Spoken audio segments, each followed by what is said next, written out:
welcome to the Preservation Association of Lincoln Brown Bag Lecture Series. My name's Eileen Burkton. I'm the coordinator of these brown bags. The Preservation Association of Lincoln is sponsoring the taping of today's program.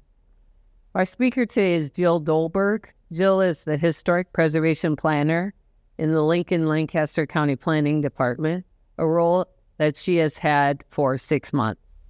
She has 25 years experience in the historic preservation fields, spending 24 years fulfilling various roles in the State Historic Preservation Office, a division of the Nebraska State Historical Society. She has led 17 county-wide historic building surveys throughout Nebraska and written 50 National Register nominations for properties around the state.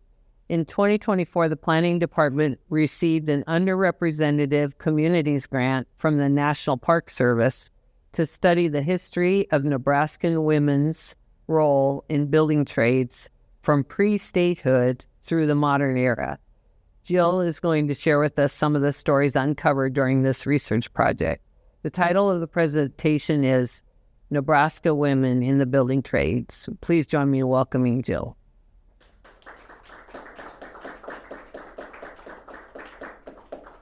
Thank you so much. I am really thrilled to be here and to share some of the information that we found.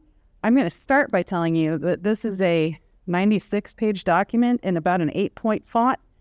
So I'm not going to get to all of it, and I might do a little more reading than I usually do because I want to make sure to get the good substance to your minds so that you can learn all about women in the trades in Nebraska.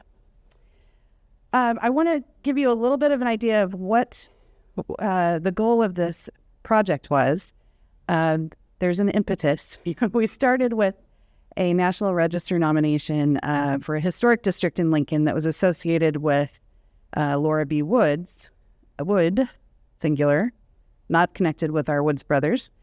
And we got some comments back from the National Park Service that encouraged us to do a study of women in the trades so that we could fully understand women's roles in building trades and put her within a context. So we applied for and got this National Park Service grant, Underrepresented Communities grant, to do a historic context study. So a little information about what that is. It refers to the social, economic, political, and cultural circumstances surrounding a historical event or trend, which are essential for understanding their meaning and significance. So we use historic context to understand if something in the built environment is of significance and if it is something that we could make an argument for listing in the National Register of Historic Places or also local landmarking. But it also just creates a body of information about related properties that are organized by theme, by place, and by time. So to give you a little bit of an idea of the process that's involved, it's a bit like writing a term paper. You pick a topic. It can be a concept, a chronological period. It can be a geographic area. And then you just gather information as much as you can, and then you synthesize it into some sort of a document. And the document we were aiming for was a multiple property documentation form for the National Park Service that would lay out the trends in settlement and development of women in trades. We talked about aesthetic and artistic values of various work, research value that is inherent in the things that have been discovered to follow this trend. And then we define property types. What kinds of properties were they working on, or what kinds of work were they doing?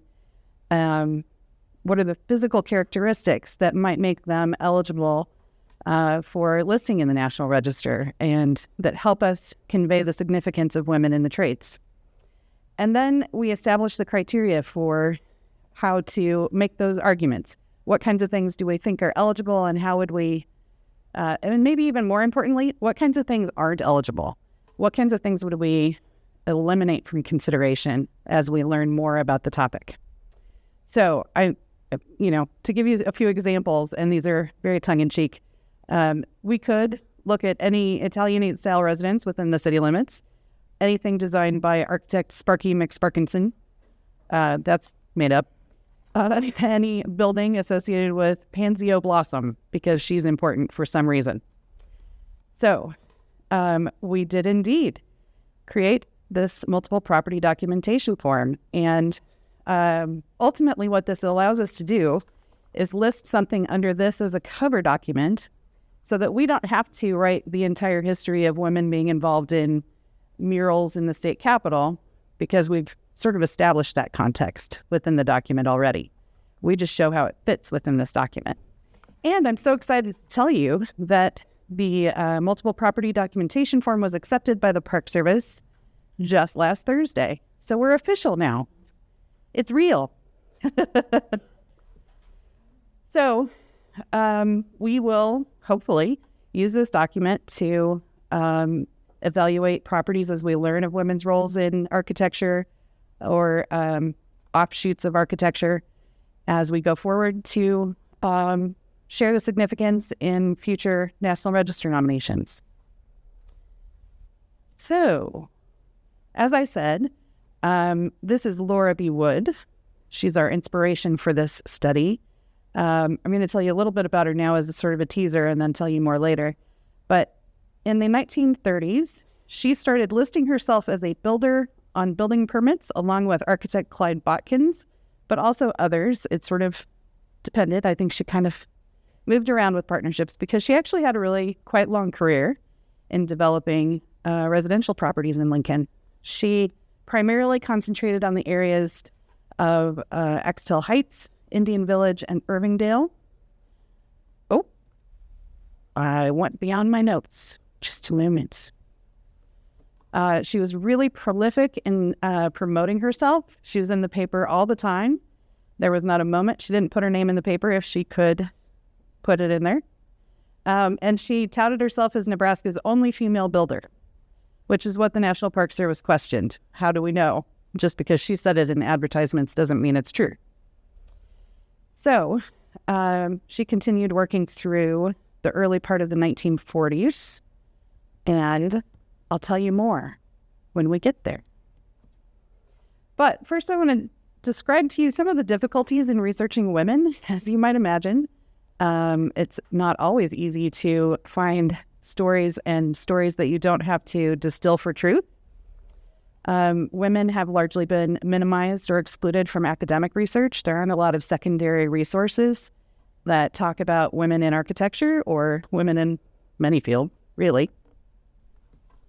Written record of women's contributions is limited, and it is even more limited when you also consider intersecting it with race or class or gender identity, those kinds of things. Very often, early newspapers, anybody who's writing, will use very masculine language, using terms like tradesmen, journeyman.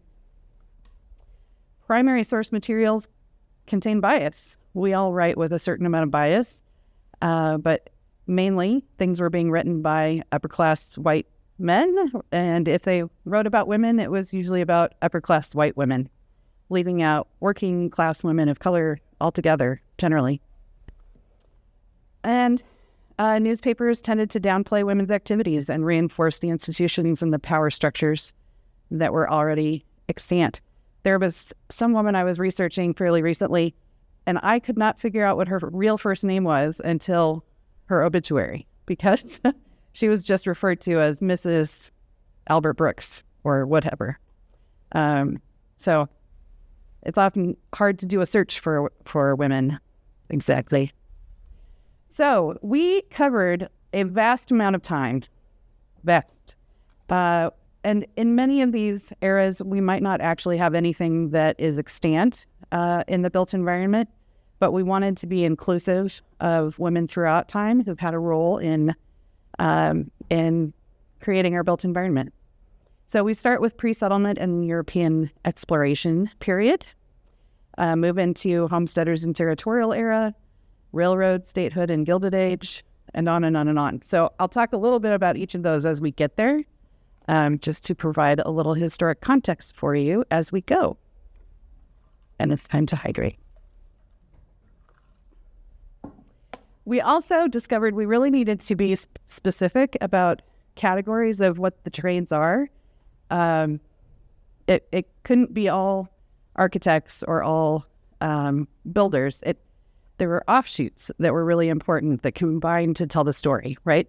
So we created 5 categories that include technical professionals, which are architects, landscape architects, draftswomen, engineers, but they aren't necessarily always college educated.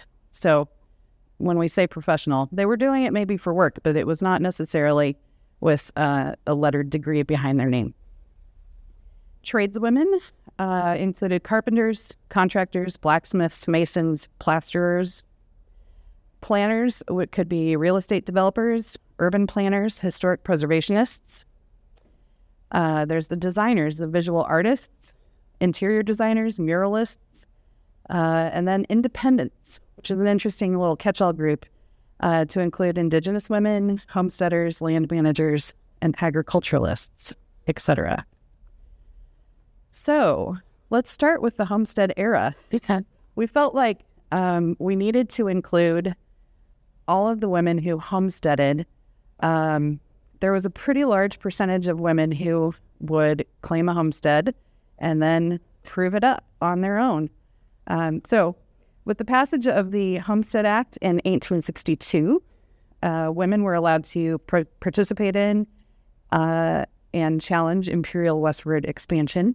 The act allowed any head of a family over 21, regardless of race or sex, including widows, and any citizen or person who declared intent to become a citizen to stake a claim. Women made up 10% to 20% of the people who homesteaded, which is a pretty high percentage, but they also tended to prove up their claims at a rate of 42% compared with 37% of men. And you proved up a homestead by building a permanent structure, cultivating some of that land, and staying for a period of 5 years or more. So it was not an insignificant effort. I often think I could not have been a pioneer. I am not an outdoor girl. But I am always impressed with the women who could do this work and stay. So you can see here we have 4 women. These are the Chrisman sisters who were homesteaders in Custer County. And they each took a homestead very close to each other and then helped each other build their sod houses. So this is just one of their sod houses. And they proved up. So they did very well. The Homestead Act and other applicable legislation required them to reside on the property for 5 years. Sometimes they would stay forever, and sometimes they would then sell the land, and it would just be a way to generate income for whatever their next stage in life was. So this takes us to the railroad, statehood, and Gilded Age. I have pictures of women not in Nebraska, but generally speaking, on the East Coast, well, wherever, women were often involved as servants in wealthier homes. But factories started hiring women to work fabric. I think this one is a fabric factory. Prior to the Civil War, settlers were initially wary of relocating to the Plains region, largely due to the myth of the Great American Desert, the presence of indigenous nations, and the region's lack of trees and other building materials. However, in the 1860s and 70s, numerous railroads, including the Transcontinental Railroad, completed lines through Nebraska, allowing the shipment of goods required to construct new settlements and products that people would want to buy. There was a rapid influx of immigrants, including Czech or Bohemian folks, Scandinavian, Irish, German, Welsh, and Jewish people who saw the population of Nebraska surge from 28,000 in 1860 to 122,000 in 1870. So that's a huge number of people that were coming in and taking advantage of both the economic opportunities that were available in cities that were starting to grow, but also the Homestead Act. So interestingly, though, in a study by historian Paula Petrick, of middle-class white women in Helena, Montana in the 1890s shows that women's roles in settling the West often challenged societal expectations and the status quo. The property ownership that was granted by the act provided them with significant autonomy that they liked and they wanted to maintain. So sometimes they didn't get married. They didn't necessarily have children.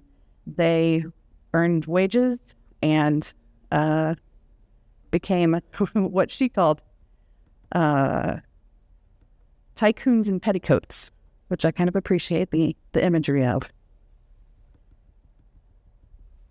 So as development of Nebraska's towns and cities became more organized with gridded neighborhoods, sidewalks, boulevards, single men returned to the east to marry, bringing back their educated, wealthy wives to the Great Plains. These women brought books, luxury items, artistic sensibilities, and a desire for the refinement and gentility of the eastern metropolises that they left. So they'd organize women's groups and literary societies and libraries, and became very active in civic and social affairs. During this time, women's participation in the Nebraska labor force it increased from 6.8% to 11.5% of the overall workforce. However, in 1890, women remained scarcely visible in the enumerated building trades, with, throughout the entire state, 3 blacksmiths, 3 brick and tile layers, 1 builder or contractor, 9 carpenters, and 5 designers, draftsmen, or inventors. So not very many women are dabbling in the trades yet. So this is Sarah Joslin, and this is a name we all probably know fairly well, and she certainly is well known for her patronage of the arts in Omaha, establishing Joslin Art Museum. What I did not know, and maybe you all do, is that she was really active in leading the cultural and educational activities at Trans-Mississippi International Exposition. She was not listed in any of the formal publications, given no credit. There were many other women, too, that were behind the scenes in this effort, but it's rather unknown, at least at the time it was. And so there were some professional women with art studios along Paxton Block near the exposition headquarters that contributed graphics and exhibit design work, but they also remained unnamed. Over 2.6 million visitors came to Omaha to visit the fair. So that was a lot of people who saw a lot of work done by women, but did not know that they were seeing the work of women.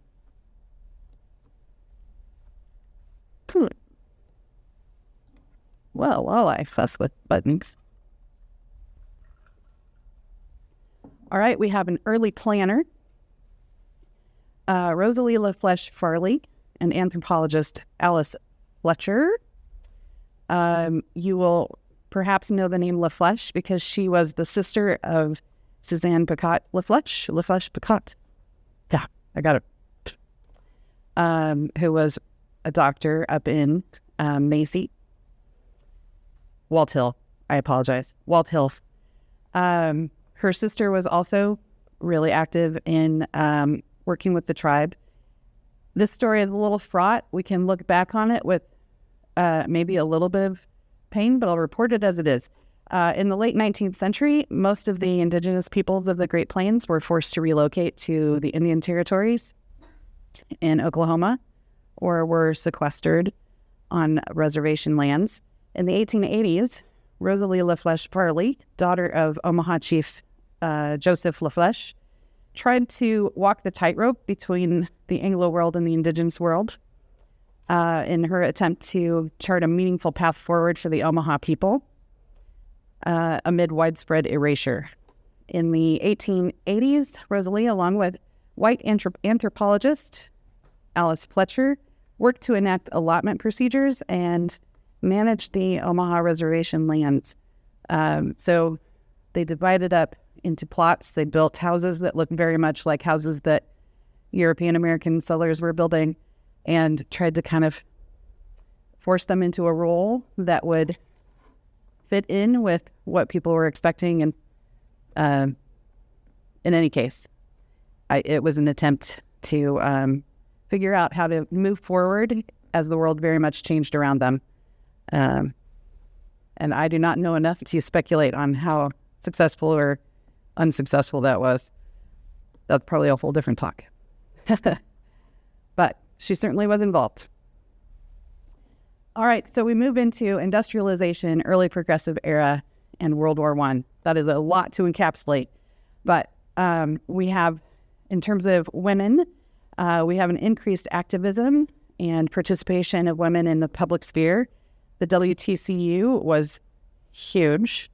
Suffrage, education, and sanitation reform were all very much on people's minds.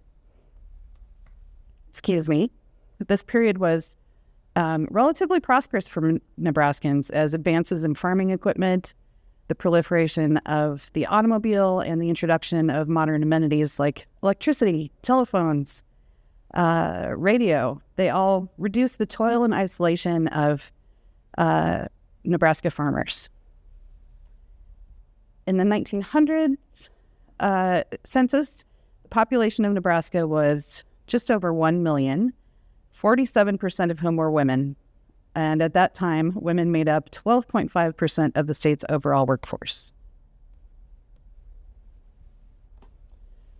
Now we get into some fun stories of women who did some really interesting things that have left built environment kinds of resources for us to look at. Our first technical professional, I think they'll say, is Alice Alley May Leet. She taught herself to draw blueprints and design homes. She designed and built, I want to say at least a half dozen houses in Lincoln. It feels like, as you read her story through newspaper accounts and, frankly, exchanges of property transfers and building permits, that she would build a house, live there for maybe a year, get bored, design a new house, and move there. And all I could think about was the effort in moving that much. But she began her adulthood as a teacher, and then she married and decided to design her own home, the first of which was in Tobin, Nebraska. The couple then later moved to Fairbury, where she redesigned and remodeled an existing home. And then they lived there only briefly. I think her husband was an accountant. She then lived in an architect-designed home, decided to see if they could do better. And it was on C Street. And she didn't like it that much. She thought of some things she'd rather have be a little bit different. So within a few years, she designed and built 1908 B Street, which was reportedly the first stucco and brick house in the city when completed in 1911. The newspaper said that. I don't know how to substantiate that. I wouldn't even try. But she immediately got a lot of attention for this house, and people started making offers. They weren't even intending to sell, but apparently she was swayed. So they sold this one and then immediately built a house on Sheridan Boulevard. I think almost everything that she designed is listed in some historic district or another, which is quite an achievement. But she designed and drew all of her own blueprints and then hired a contractor to bring her designs to life. The Lincoln Star noted that never has she drawn a set of plans that could not be carried out successfully. After seeing her completed home, her friends asked if she would share the architectural plans, and several additional homes were built from the blueprints, including one as far away as Denver. Let's see. She designed another bungalow at 2017 South 23rd, where she and her husband ultimately settled, and then one for her daughter at 27 South 26th, so just 3 blocks away from each other. And then, despite having designed and overseen construction of numerous dwellings in Lincoln, the U.S. Census records do not list an occupation for her, which highlights the difficulty in researching and uncovering women who are practicing building trades. Furthermore, the article that really tells us the most about her was given the title Lincoln Women and Their Fads, too, which pretty much minimizes her skills. Paints it as a hobby. But I'm a fan of her and her fad. Go. There we go. All right, so as this period progresses, there is more technological improvements in life that make life easier. There's the introduction of commercially processed food and ready-made clothing, advancements in household technology, and all of these things are said to significantly increase leisure time for urban women in upper and middle income brackets in the United States. I would argue having servants also helped, but so be it.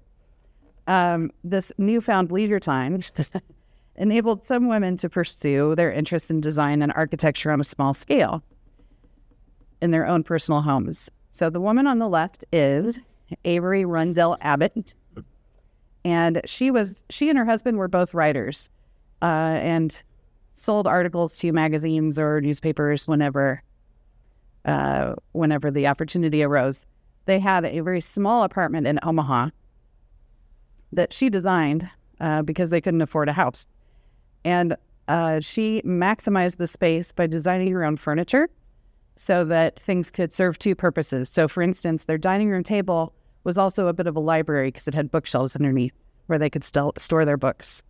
The buffet stored more than just your average buffet. I don't really recall that it went into much specific, but she was featured in an article called The House Beautiful in the Omaha paper. Other women pursued more formal avenues. Anna Burkhart, a name we are all familiar with, was noted in newspapers as being of Negro blood. I'm just thrilled that someone who is a person of color is recognized for her talents during this era. She had an art studio at 1236 Washington Street, which is listed in the National Register of Historic Places. She taught art classes and reportedly painted the memorial windows at the AME Church in Lincoln, featuring the figures of Christ and the Virgin Mary. So her art is on permanent display. I hope it is still there. And then this woman really intrigued me. This is Winona Branch, later Winona Branch Sawyer. She married an attorney, Andrew Jackson Sawyer, who is prominently featured in the newspapers all over the place during certain eras. She began her adult life, as a music teacher, but she also studied law, and she passed the bar and was Nebraska's first female lawyer. Later on, she became interested in planning and designing houses, or living spaces at least. She did not draw the plans for her house. This is at 17th and F, where the church is now, 1718 S. But she told the architect precisely what she wanted and created this very interesting octagonal design. And then later, she designed, with architects, the Orlo Apartments at 14th and K, which are also no longer extant, but she created a bit of a community with her residents. She would invite them every year for Christmas parties and have social events so that they could all get to know each other and be sort of family-like. And that apartment building was billed as the most up-to-date built apartment in the West in 1915 when it was constructed. Also found in Lincoln Women and Their Fads. So we move into suffrage, the Roaring '20s, the late Progressive era. In this time period, we see almost everyone has an automobile, and gasoline taxes were helping to pay for new and improved roads. The state capitol is being constructed, and if you look really closely, you can see it's surrounded by cars. There's an agricultural depression. The failing cost of wheat after World War I led to overextended mortgages, and 25% of Nebraska farms start to fail, and they're along with numerous banks, and there's housing shortages. So that's a very short way to encapsulate a decade that was really active. But in large part due to women's contributions during World War I, Congress finally passed the 19th Amendment granting women suffrage, which was ratified in 1920. Despite this development, in the 1920s, save for the few land-grant colleges that admitted women into architecture, let me rephrase. There were a few land-grant colleges that admitted women into their architecture, engineering, and design programs. But for the most part, women's opportunities for gaining technical education and experience in the building trades remained limited. For Black women, opportunities for advanced education in the building trades was almost non-existent, even with historically Black colleges and universities. Thus, women in the trades employed their skills in adjacent professions. So in the 1920s, many were engaged in work like being interior designers. There was a 1921 study on women's employment for the Women's Educational and Industrial Union that noted an uptick in women in muralists and decorative painters and stained glass artists, including Violet Oakley of New Jersey, who was a celebrated muralist, illustrator, and a member of the LGBTQ plus community. So, despite decades of evidence that women were capable of excelling in the building trades, women were largely kept out of the field. It was an enduring problem. And let me tell you a few quotes from Architect and Engineer magazine that exemplifies the uphill battle that women were facing, particularly regarding the perception of women's aptitude for this kind of work. There was an editorial that said, "Nature has not fitted women for engineering, and though here and there one may break away from the normal, just as we may find now and then a great woman novelist or a tolerable woman artist, so a few times a century women may reach eminence in engineering."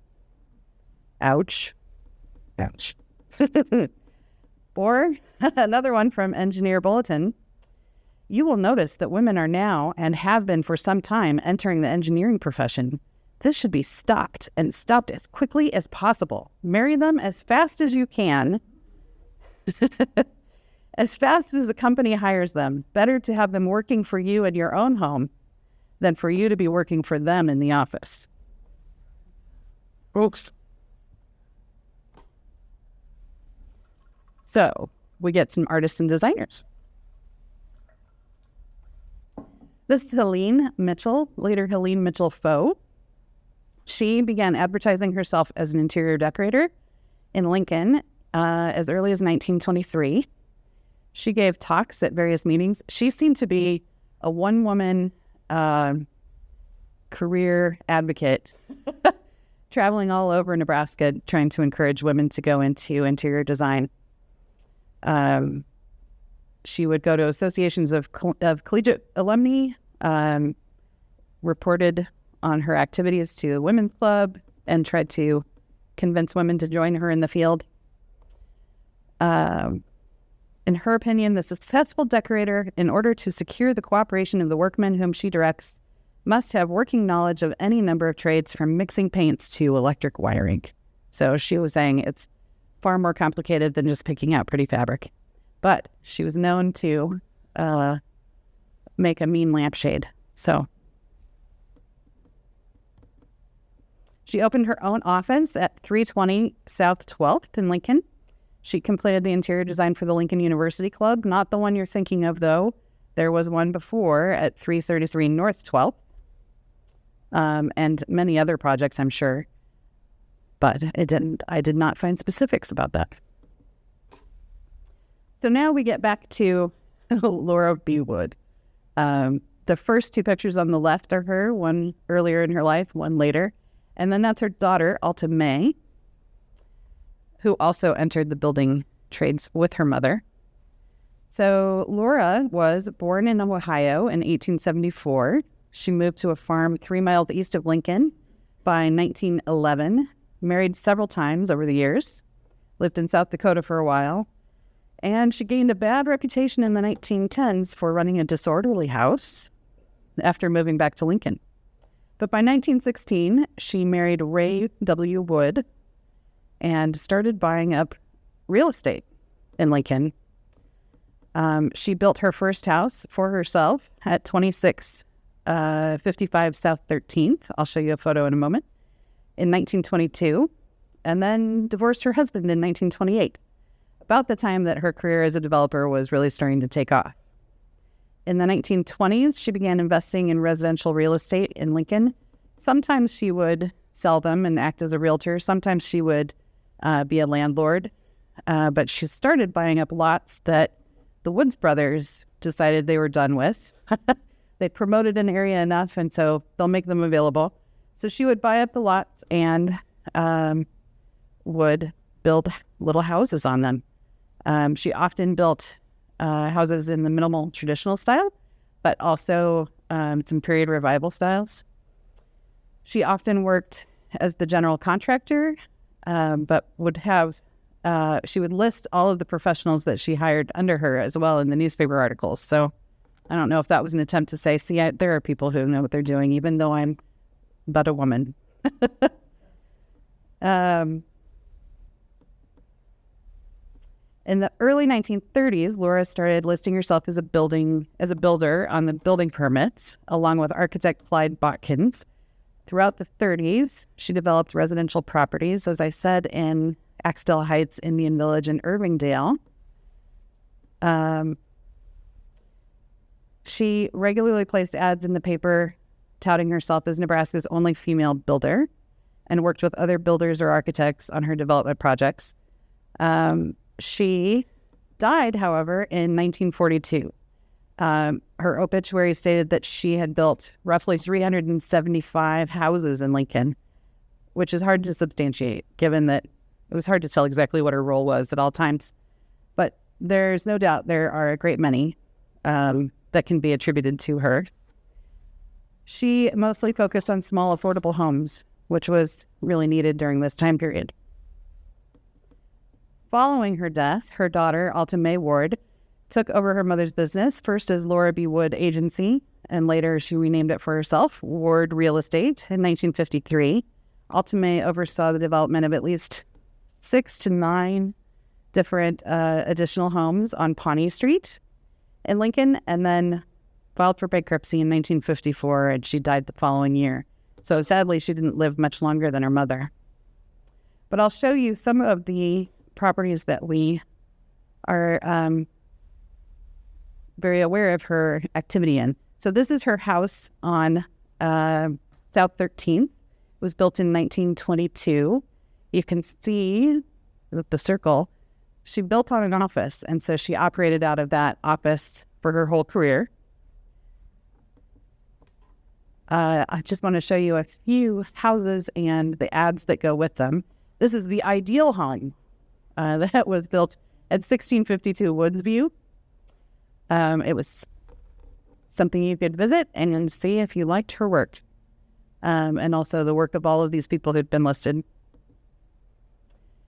This is the ad that called her Nebraska's only woman builder. This was the new model home. It's 1730 Pawnee Street. And I'll also show you the picture of her next to it and a picture of it fairly recently. You can see that little tree that was planted right beside her has certainly grown. All right, so now we're entering another era, the Dust Bowl, New Deal, and World War II era. Of course, there was the economic collapse of 1929 that saw a dramatic drop in farm prices. Agricultural life became even harder for women, and lots of farm families left their farms. There were modest signs of improvement, however. Water systems, plumbing, modern plumbing, electricity, streets were paved, all of those kinds of things. Let's see. So across the Plains region, farm strikes and unrest proliferated amongst farm foreclosure auctions, confiscations, and repossessions. Droughts had begun in the 1920s, and they really didn't abate. But then you add to that grasshopper infestation, floods, and dust storms, and unfavorable farming conditions, all kinds of things that came to be our Dust Bowl and our Great Depression. So rural farm women, already faced with considerable labor load, had to work even harder to keep their families above water. Subsistence gardening became very important, along with rainwater harvesting, planting large potato patches, and grinding their own grain. Farm women supplemented their incomes with new sources like selling garden plants, baby ducks, all kinds of things, hooked rugs, cheese, whatever they was within their skill set. And they often were creating their own soap and lotions and household goods. Some rural women found work outside the home as teachers or in wage labor, but largely Nebraska was experiencing this out-migration from rural areas in Nebraska. So in 1930, Nebraska had 1.3 million residents. And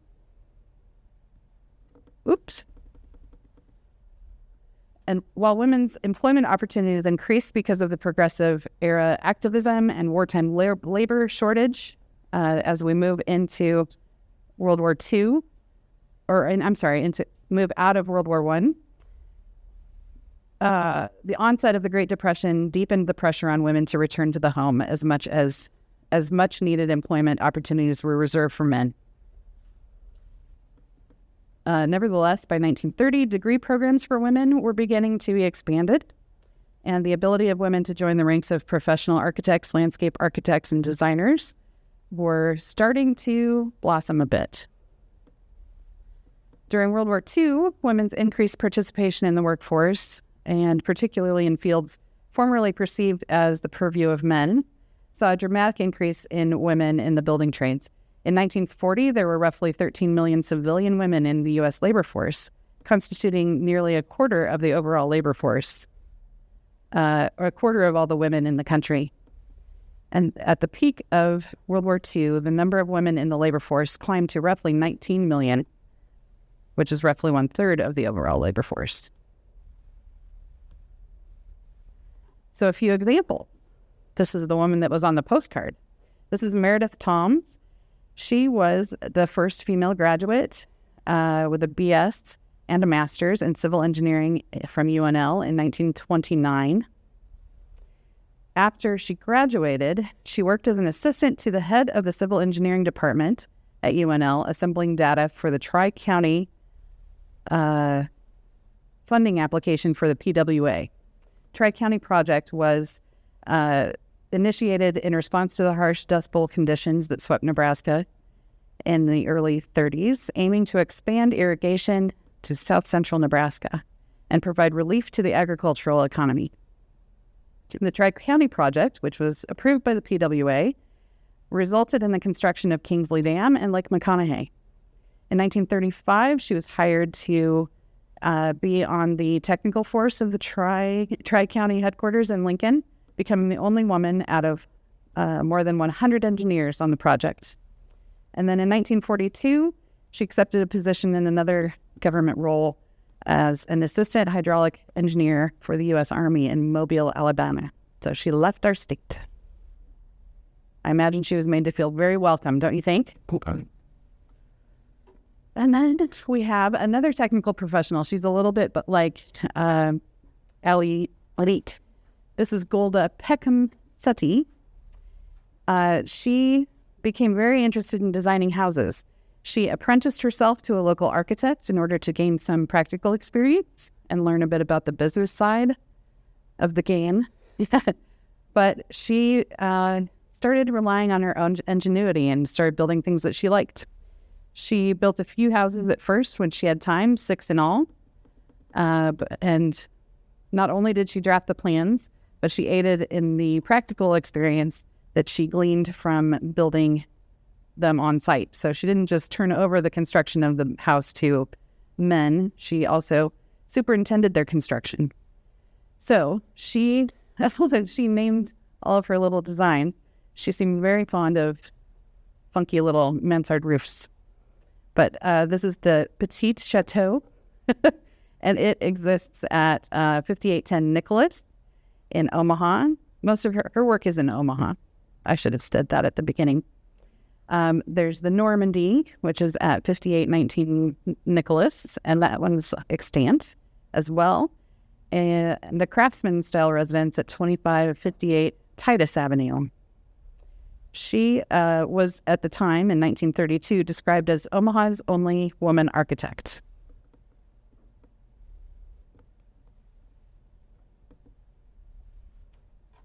All right, artists and designers. In the 1930s and 40s, it was an influential time for women artists in the U.S., and New Deal era programs provided opportunities for women to gain prominent paid commissions. Elizabeth Honor Dolan emerged as one of the most well-known Nebraska artists of her time. She was born in Iowa, moved to Tecumseh and later Lincoln as a child. She studied at the Chicago Art Institute, the Art Students League in New York, and eventually studied in France as well. She worked as an artist, a mural painter, and dabbled in stained glass. She has murals in Morrill Hall and the Nebraska Supreme Court Ladies Lounge. One of the most famous commissions, however, is her mural Spirit of the Prairie, which is located in the state capitol. The mural centers around women's roles in the history of the plains, including a woman, infant, child, and dog perched atop a hill on a windswept prairie. Many of her other works, however, throughout the country are extant. And then we have Hildreth Meyer. I'm not sure how to pronounce that.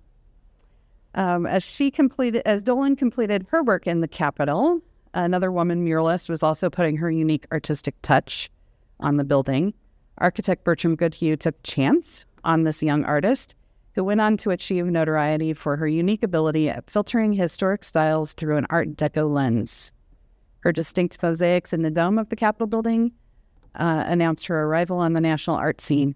Over the course of her career, she completed over 100 commissions, including Great Hall for National Academy of Sciences in D.C., the roundels for the facade of Radio City Music Hall in New York, St. Bartholomew's Church in New York, and other schools, theaters, commercial buildings, civic buildings, churches, restaurants, and ocean liners. She died in 1961, but she is still celebrated. In 1939, Katie B. Faulkner was an artist, muralist, and professor in the UNL Art Department, and she was hired by the United States Treasury section of painting and sculpture, later they would call it the section of fine arts, to complete a mural at the new WPA-funded post office building in Valentine, Nebraska. The project was only the second Treasury project done in the state, and the first to be completed by a Nebraska artist. Her mural, End of the Line, depicted a scene of Nebraska's pioneer days with men unloading supplies from covered wagons, a coal-fired locomotive, mothers and children, set amongst the backdrop of Nebraska's grassy hills.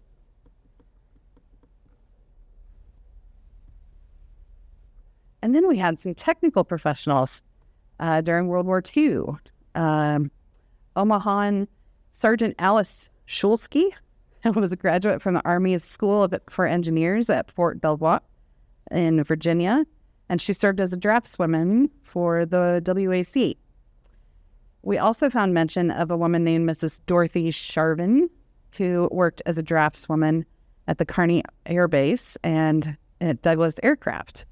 She moved out to California at some point and was working for Douglas, and then she came home after the war, married.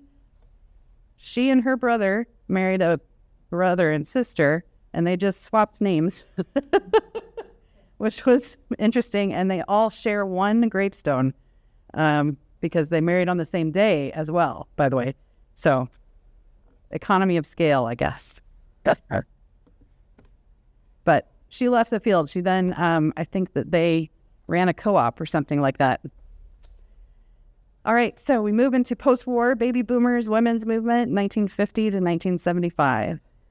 So despite the increased visibility of the discrimination facing American women in the workplace, many employers continued to overtly discriminate against women. While some women were making names for themselves in the building trades, national statistics illuminate the slow pace of progress. In 1969, women still accounted for less than 1% of registered architects. In the United States, licensing and education requirements for architects also proved a burden on both finances and time. Of architecture students, women constituted less than 5%, and the discrepancy was largely attributed to lingering stereotypes. The image of the architect as a masculine figure is a holdover from an earlier era when architects were closely related to unprofessional skilled craftsmen. Much of their work involved considerable physical strength and direct contact with construction crews, often in a supervisory capacity. And it was just considered that women maybe wouldn't fit that role as well.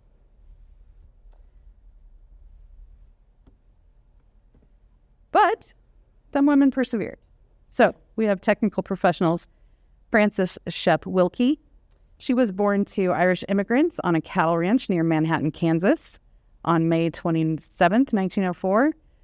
She became the first woman to graduate from the Kansas State University Architecture program in 1928.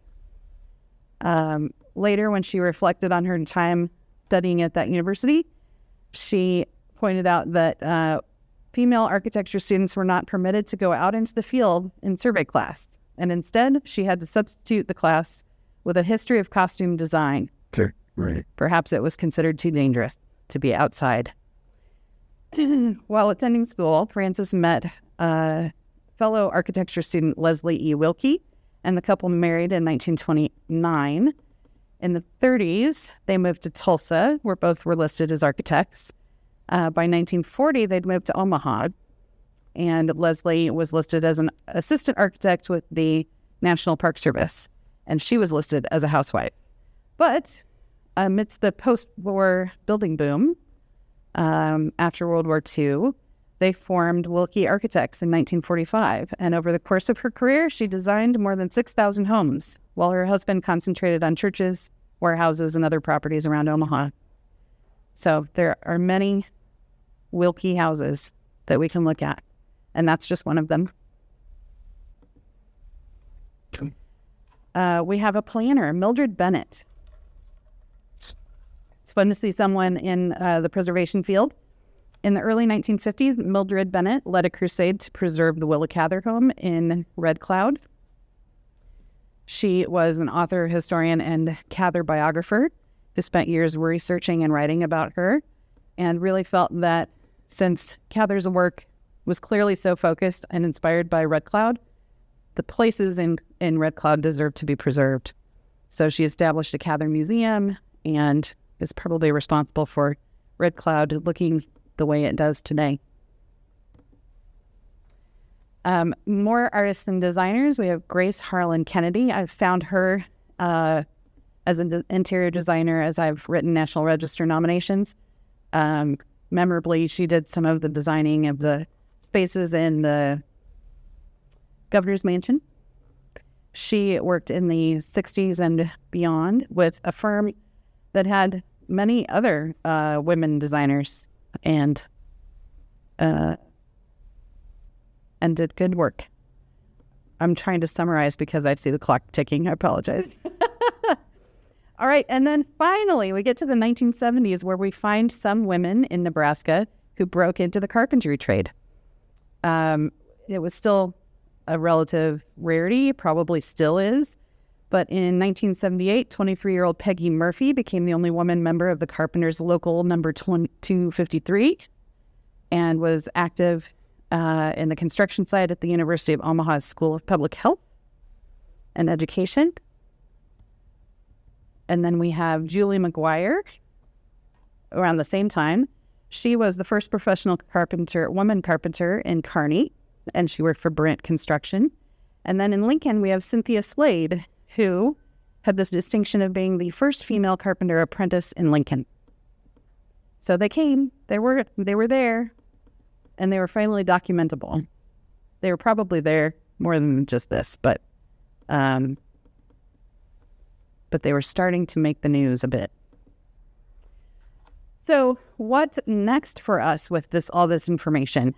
As I said, the Multiple Property Documentation Forum was approved by the National Park Service, and we are working on a nomination to incorporate Laura B. Wood's work and Alda Mae Ward's work into some sort of a historic district. We've been getting feedback from the National Park Service about it, so stay tuned. We will learn more. But we can also, as we learn more about women working in the trades, we can also list properties that are associated with them under this document in the National Register of Historic Places and continue to flesh out this history that we've just started to really tap the beginning of. So, much work to be done, but I want to acknowledge the work of the consultants we hired, Post Oak Preservation. It's a firm of women who are historic preservationists, and they did all of the research for this, and they were amazing. They pulled a lot of information from a really wide net. So they did great work. So what questions do you have for me that I have a chance of answering? Yes, sir.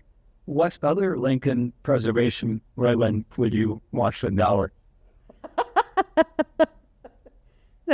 Well, Powell is full of women preservationists who have done amazing work at letting the public know about historic properties that are important to our community. And I'm sure we could talk about a lot of them. We have some talented female landscape architects and architects in this room. And in that group, there are probably lots of things to highlight. I know it's closed. Yes, sir. May I? So, you were saying how it's hard to research female, but I also, the first thing I thought of was how we change our names. Mm-hmm. So, I noticed how a lot of times you had 3 names, Mm-hmm. first name and maybe 2 last names. Right.